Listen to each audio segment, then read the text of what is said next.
So we've checked into our Airbnb on San Cristobal. It's got Wi-Fi. We've got some Wi-Fi.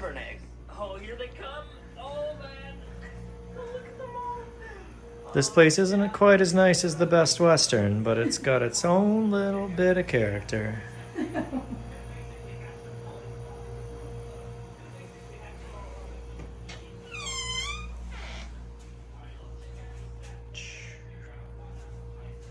And then up in the loft is where the boys sleep.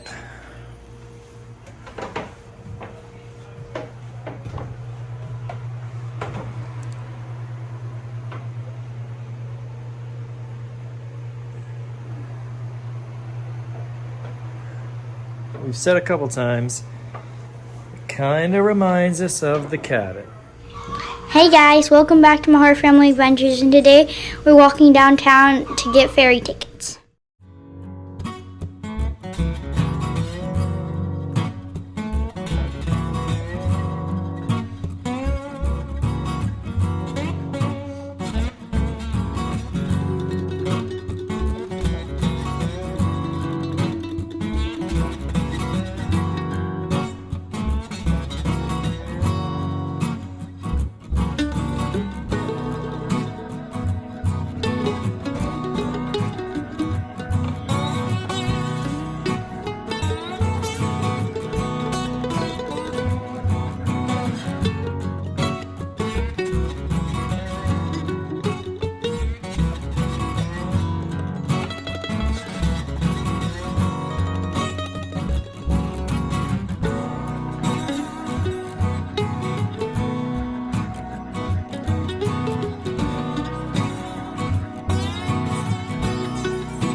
Grocery shopping is a bit of a scavenger hunt here in the Galapagos, and I would suggest most of Ecuador. There are plenty of little family shops all over town, but in order to complete a grocery list, it is quite likely that you will have to visit a couple of shops. For instance, one shop may have the hot dogs, but you're going to need to go to another shop to get the buns. Groceries are also quite expensive here due to the majority of things being imported.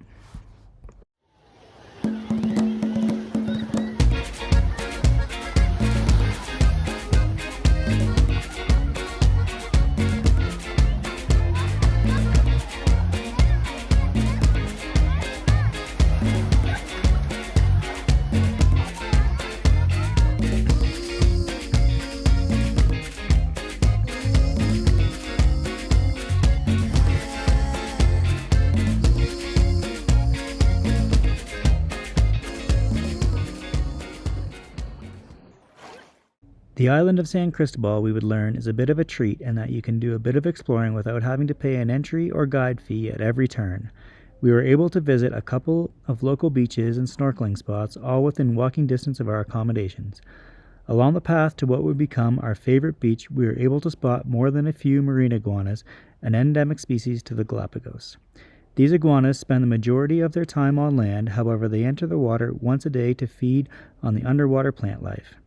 As with almost all the wildlife in the Galapagos, they are unafraid of humans, which makes close encounters all the more possible.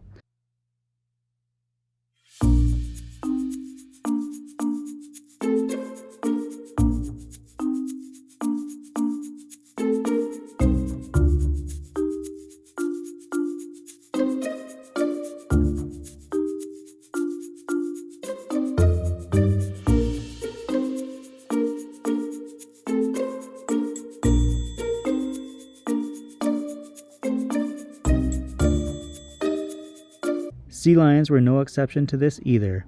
These playful fellows just wanted someone to swim with, and we had more than one opportunity to get up close and personal.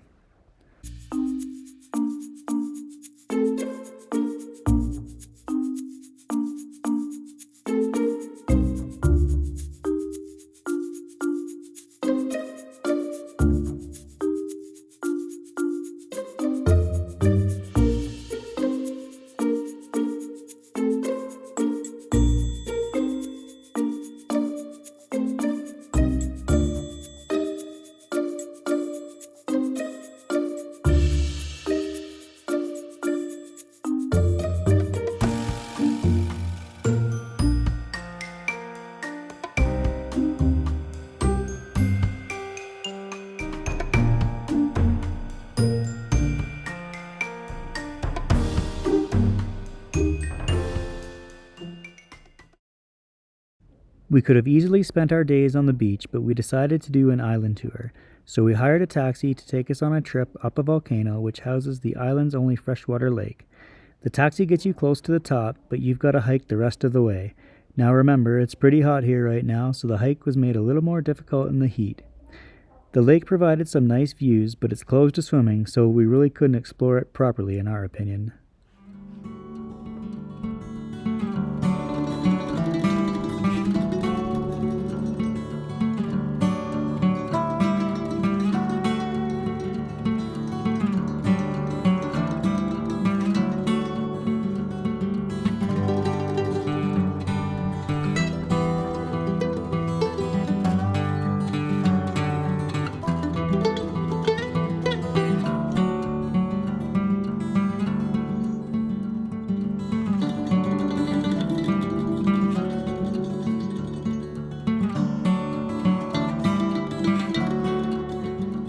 We stopped at a tortoise center as well, and we were all very excited for this too. Have to admit though that we left a little disappointed. The Galapagos tortoise is native and we hoped to see them in a somewhat wild environment, but this was a zoo. The most entertaining bit of it all was watching the juveniles run around in the pen.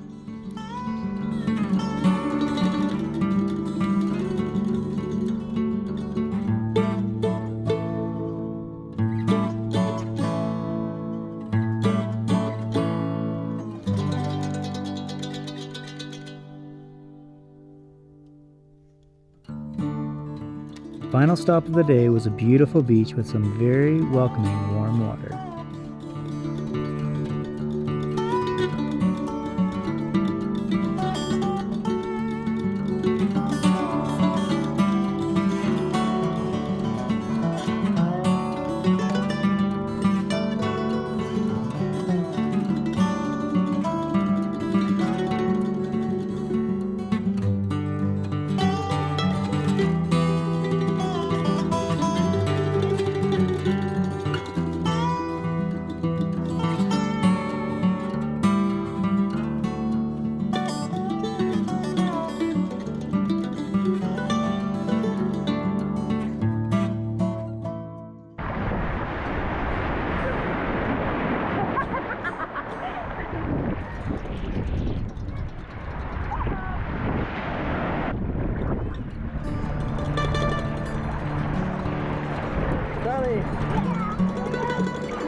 With our time up on San Cristobal, we had to grab 2 ferries in order to get to our next destination, Isabella Island.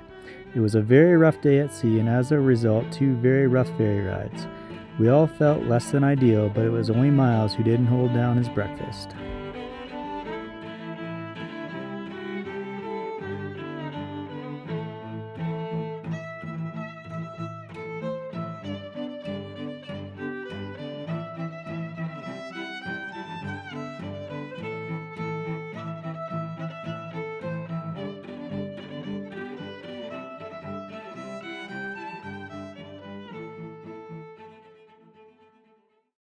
We had a couple of hours between our 2 ferry rides and we were amazed at the sea life we were able to spot from the pier.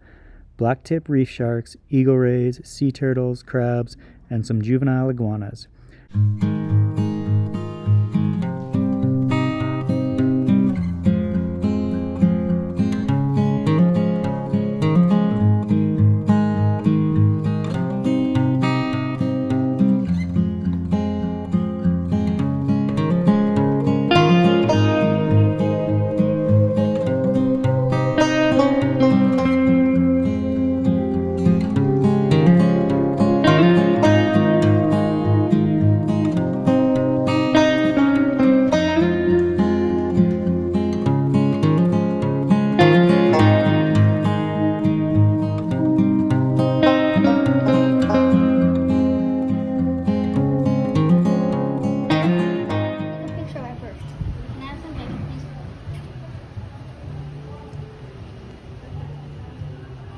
What did you want, Alex?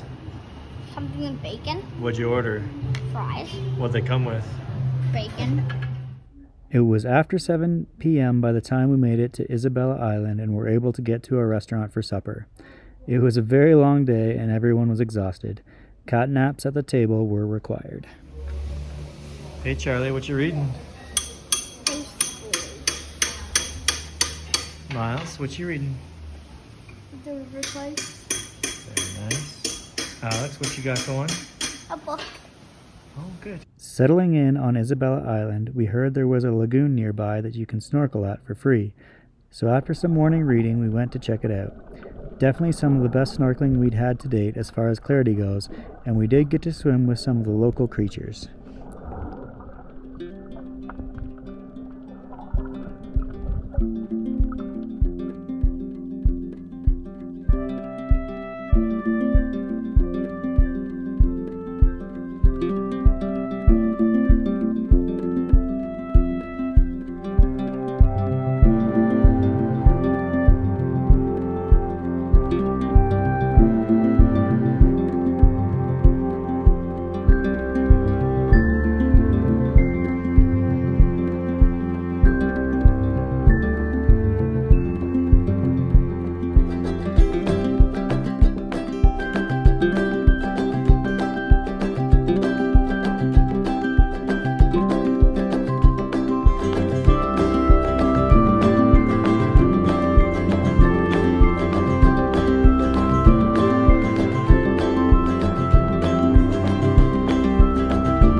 On day 2, we set out to find some flamingos as we heard there are many to see at the island.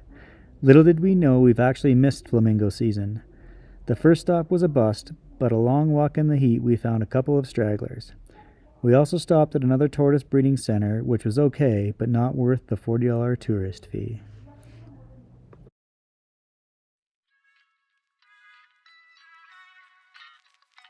At this point, we'd checked most of the wildlife off our must-see list, but one that had eluded us to this point was the infamous blue-footed booties, so we booked a sightseeing tour with the hopes of catching a glimpse of them.